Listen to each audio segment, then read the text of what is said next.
All right, UFC 318 just ended. Dustin Poirier versus Max Holloway goes to a decision. Max Holloway gets the decision pretty clearly, in my opinion. 48-47, I believe, on one card, and then 49-46 on the other two, I believe. I may be wrong on that one, maybe a little bit off, but I know there was both of those cards showed up. Had a crazy dope retirement moment for Dustin. They rolled out the red carpet. Max, classy way as always, gets out of the way and lets Dustin have his moment. And they run a whole video package. And I'm gonna talk more about the fights, but just quickly talk about the retirement. I thought it was a really dope moment. I did notice. Did anybody else notice that Dana White wasn't there? Like, for a moment, I was watching it and I was thinking, did Dana White really not show up to Dustin's retirement fight? That would be crazy. But no, he was there. I saw him in the background when they were giving Max the BMF belt. But then as they were running the video, as they were congratulating him, and as they were getting to, the whole retirement bit, Dana was nowhere to be found. I don't know if he wanted to clear the way out to let him have his moment and not cloud the moment, or not want to steal the moment or still shine away from the moment. But I thought it was very strange that he completely left the octagon, bro. You could have been out of the frame, still been there. Someone on Twitter replied and said, Dana was mad because Dustin clinched in the final 10 seconds instead of throwing down. And that probably is the dumbest thing I've ever seen in the history of MMA Twitter. I mean, what the hell? What the hell do people even be thinking, bro? Honestly. But let's talk about the fight. Yeah, so I see the scorecards now. 48-47 on one card, 249-46. Max was just better, man. Max at 155, I think Max is better at 155. I know he was champ at 145, so it makes it a little bit crazy or controversial to say that now seems more like his prime than then. But I would pick this version of Max over that version of Max. I don't care if he had the belt. I don't care if he was higher on the pound for pound list. It don't matter to me. Max in 2025 is more skilled than he was when he was champion. And that was the reason why he was able to defeat Dustin tonight. His new style, not only at 155 does he now have power, real punching power. The Justin Gaethje knockout was not a fluke. He was able to hurt Dustin multiple times in this fight. Dustin was not able to walk him down and have a significant power advantage where every time Max is having a moment, Dustin would just hurt him in the second fight. He couldn't do that tonight. He had moments as well. Later in the fight, he kind of came back, but early, Max was faster. Max was landing more power shots. He was all around pretty much styling on Dustin early. First round drops him. Lightweight Max is a different animal. I don't care what anybody says about he was in his 20s at featherweight and he was the champion and he did all this and was on this streak. This version's better. Go watch old Max when he was champion. He didn't kick like this. He didn't punch like this. He didn't have power like this in his punches. He didn't throw this many kicks. He didn't have this stance. He stood more boxing heavy on his front leg, which allowed him to get leg kicked. And I think he learned after that Volk fight, after that Volk trilogy, he changed his stance. He's incorporated more kicks. And even after the Ilya loss, when he went back down to 45, which probably wasn't wise to make that weight cut, he's better at 55. And he gave Ilya his best fight. And I think he would give him an even better fight at 155. We thought him getting knocked out by Ilya, maybe his chin has finally been cracked. No.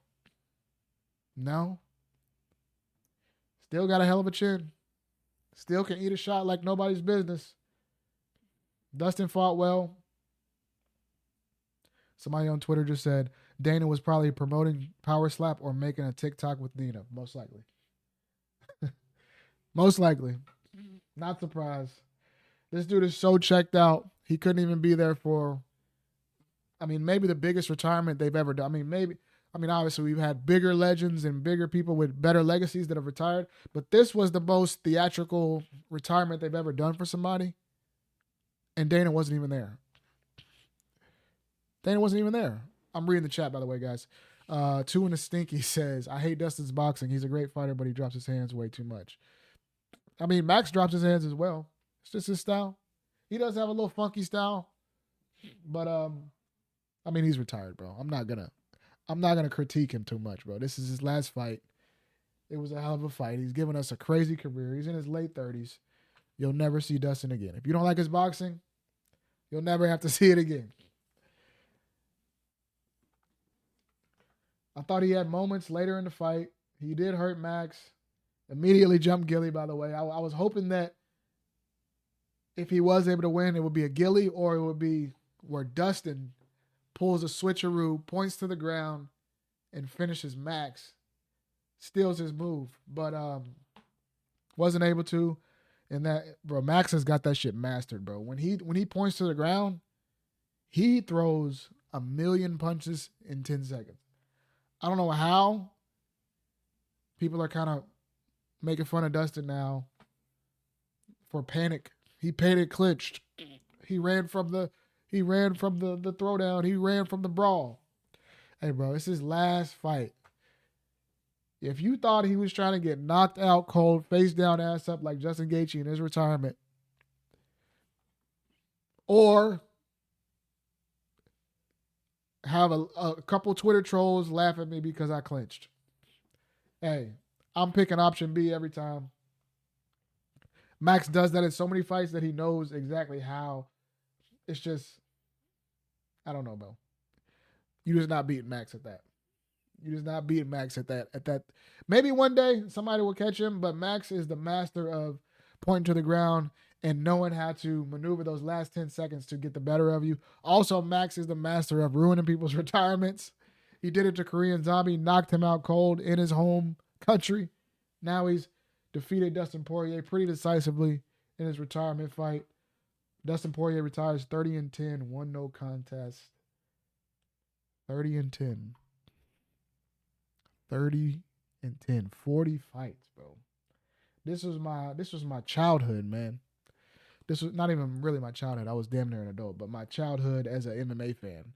I became a fan in 2009.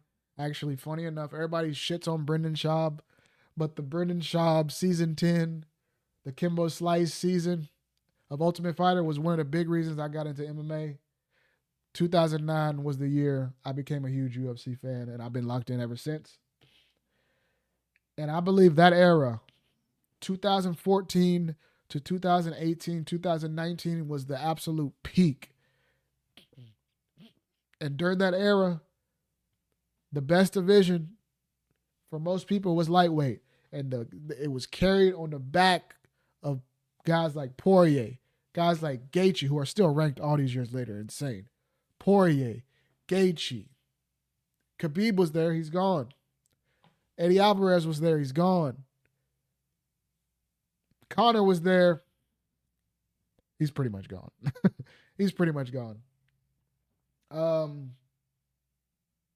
Yeah. He's been ranked since those days. Somebody in the chat says, I started watching during the Tito and Liddell days. What was Tito and Liddell? When did Tito face Chuck? Because I definitely watched that fight. I just don't feel like I watched it live. Tito versus Chuck. I think I caught the tail end of Chuck Liddell because when I first became a fan, Chuck Liddell was my favorite fighter. Chuck Liddell was my favorite fighter. That was 2000. Yeah. Chuck Liddell, Rampage were my favorite fighters when I first started watching. But yeah, that was the tail end of Chuck Liddell when I first, kind of really became a fan, like serious fan. Obviously, you caught clips and stuff before that, but I always like to significantly point out 2009 was when I really haven't missed a pay-per-view since. 2009 was when I really locked in. So that era, the era that I started with is they're dropping off slowly. It's crazy. I don't know how much long Justin Gaethje has. Conor's done to me. Conor's done. So pretty much that whole era is almost gone, man. It's crazy to say it. Cowboy. Edson Barbosa's still around somehow. Aldo. All the guys from that era are kind of disappearing on us. Starting to lose, starting to take the decline. Tony Ferguson fighting Salt Poppy. It's crazy to see, man. The turnaround of MMA fans, we've made it a long way. I'm over 10 years at it. Over 10 years in the game. And I'm hoping things continue to get better, and I'm hoping we're able to have another era of legends to the level of that era. Exactly. I don't see a lot of guys. Yeah, I'm reading the chat. I don't see a lot of guys having long careers like this in this new era. Yeah, I don't either, man. Like, who could you pinpoint that's 25 and under that could be the next Poirier? I don't know. People want to make Ilya the next McGregor, but it's like, Sugar Sean, yeah, Sugar Sean won't be champion again. Sean O'Malley won't be champion again. Ilya Taporia seems like the type of guy that'll probably do 1 or 2 title defenses and retire. He's not going to be... Ilya Taporia is not going to be... I guarantee Ilya Taporia won't be a guy that we're begging to retire because he stayed around way too long. I guarantee you this dude's going to try to retire undefeated. He's going to probably fight one more time at lightweight. He's going to try and get the Islam money fight. And that might be it. I think Ilya might fight 2 to 3 more times. He's already ready. Exactly. I think Ilya Taporia will probably fight 2, 3, maybe 4 more times, and he'll be retired by age 32. He just seems like that type of guy. He seems like he's got his mindset. He knows exactly what he wants to do, and he's going to get in and get out. He was at 145. He was the most dominant 145. He beat everybody at 145. Guess what? Didn't give a fuck to stick around to defend the belt one time. He knew what he wanted to do. Went up to 155, became the 2-division champ. Now he knows what he wants to do. He wants to try to go after Islam. Islam's not at 155 anymore. Now he wants to go after Islam at 170, become the first 3-division champion. If he did that, they allow him to go up to 170. He knocked out Islam. I'm an Islam guy. I like Islam, so I would hope that wouldn't happen. If he did that, don't be surprised if he retires right there.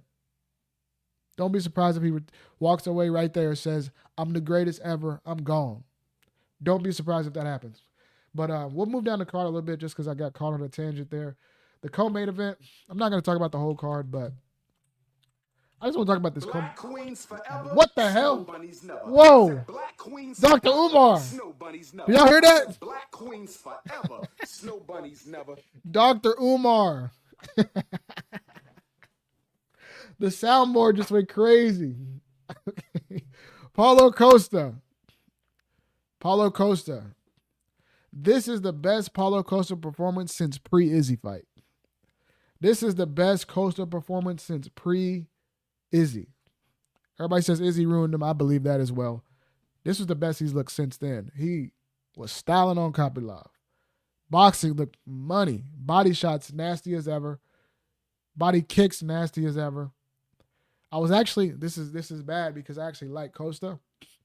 And I wanted him to win, but I also kind of wanted him to lose because I felt like Costa is the perfect guy for influencer boxing.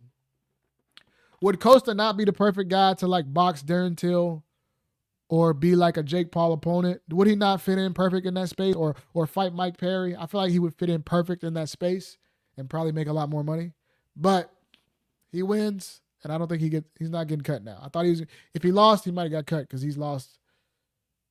He hasn't been exciting recently. He could have been on the chopping block, but he wins. He stays alive. Don't think he'll ever become champion. He's calling for Hamzat. I think that's a bad matchup for him, but he looked damn good tonight. He looked damn good. Daniel Rodriguez versus Kevin Holland. Love to see that fight. Kevin Holland, hate watch. Great job, D-Rod. Great fight. Not going to hate on Kevin Holland too much. If you know the reason why, but happy to see D-Rod win that. Patricio Pitbull gets his first win in the UFC. Not the most eventful fight. Probably won't gain him too many fans, but he gets a win. It sucks when these Bellator guys come to the UFC so late, and they just get shit on by fans that don't watch any other organizations, thinking they're just a bum. But in reality, they just came way past their prime. It sucks. People knocked out Chandler. Y'all love Chandler. Even though we've now seen that he's actually not really as high level as he seemed to be in his initial run. He's not, really on that level. But he knocked out Chandler. First round. So put some respect on Pitbull's name. He's going to be ranked now. We'll see what they do with him.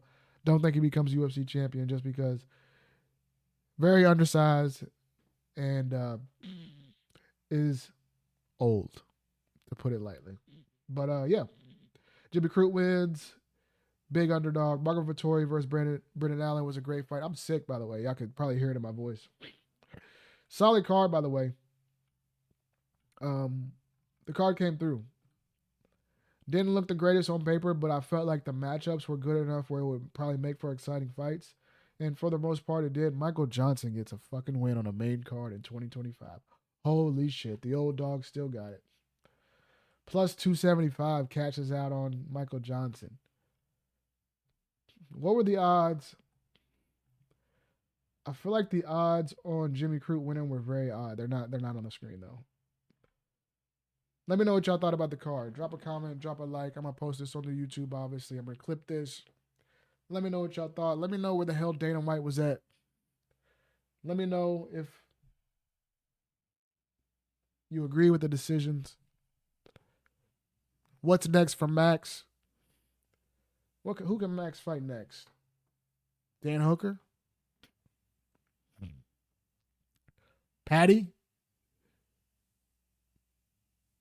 Max Holloway versus Patty? That's a big fight. I'm not going to lie. That's a big fight. Max versus Patty. Max versus Justin too. Don't love it. Who else is at that 155? Max versus Arman Tsarukyan. I think Tsarukyan is just, I don't know. He's so big. Like, frame-wise, it would look like two guys so separated in size. It would just look weird in the octagon. I don't know if I could see him against Arman, but Max versus Patty would be fun. Max versus Hooker would be fun. All these fights rounding up to be nice. The 155 division is still top tier. Again, let me know what y'all thought about the fights. Let me know what y'all thought about the nights. Let me know what y'all think about Dustin Poirier finally walking away. Not on top, but still on top. Because instead of leaving the UFC on a 7-fight losing streak, getting knocked out, he leaves on a main event in his hometown. So that's still a win to me. Peace out. Thank y'all for coming to the stream tonight. I'll be back. TikTok Bambi, but I'll be